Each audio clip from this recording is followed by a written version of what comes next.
Est-ce que Trump est le Messie?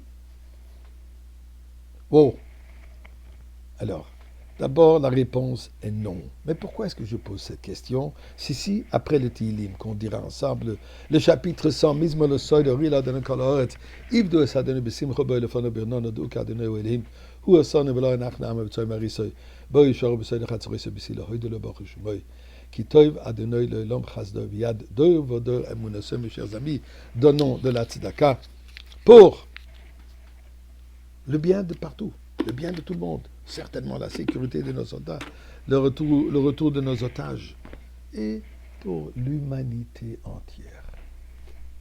Alors, c'était quoi cette question? Trump, Messie? Non, soyons clairs. Mashiach, le Messie, est quelqu'un qui est descendant du roi David, qui est juif, qui est un tzaddik, connaît tous les sujets de la Torah, ainsi de suite, comme le Rambam le décrit. Mais je vais vous expliquer pourquoi je mentionne cela. Il y a exactement 32 ans, cette semaine, Shabbat Parshat Mishpatim, le rabbi Fabrengen fait cette déclaration.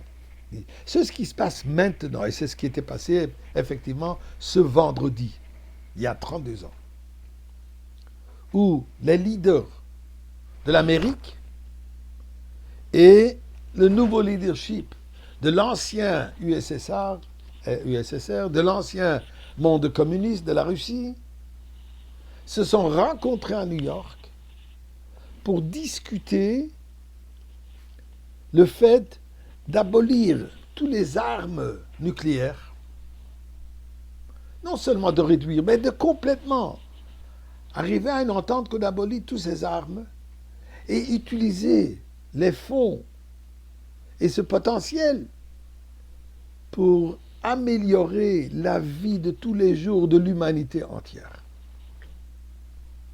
Un événement extraordinaire. Mais écoutez ce que le Rebbe dit. Pourquoi est-ce qu'ils se rencontrent à New York? Pourquoi maintenant? Et le Rebbe de dire, ceci c'est l'influence, l'effet que Mashiach a sur le monde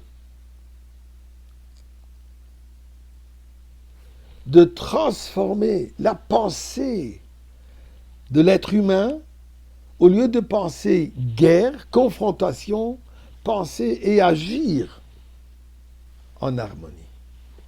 Ça, c'est l'effet que Mashiach a sur le monde, donc sur le leadership. Regardons un peu ce qui se passe dernièrement. En plus des miracles extraordinaires que nous vivons depuis le 7 octobre, après, malheureusement, la catastrophe qu'il a eue.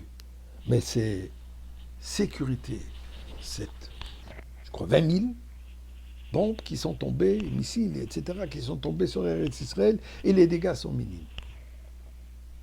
Personne ne croyait que l'armée israélienne va réussir ce qu'ils ont réussi. L'ancien président d'Amérique et tout son entourage ont découragé à chaque étape Eretz Israël de ne pas se lancer dans ça, plutôt accepter la réalité et essayons de faire un peu, on va mettre des bandages. Tout à coup, deux personnages. Un de l'Amérique centrale, de l'Argentine. Aux élections, avant de gagner les élections, il s'est présenté, il est parti prier. Où ça? Chez le rabbi au Ohel. Chez le rabbi pour demander qu'il réussisse dans sa mission. Plus que cela, Trump, qui est quand même le leader du monde libre, veuille ou veut pas, l'Amérique, c'est le pays le plus puissant au monde.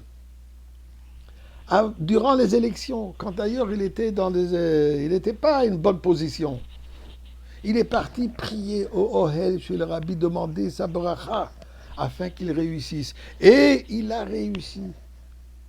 Et tout à coup, il y a un nouveau langage. Il y a une nouvelle parole.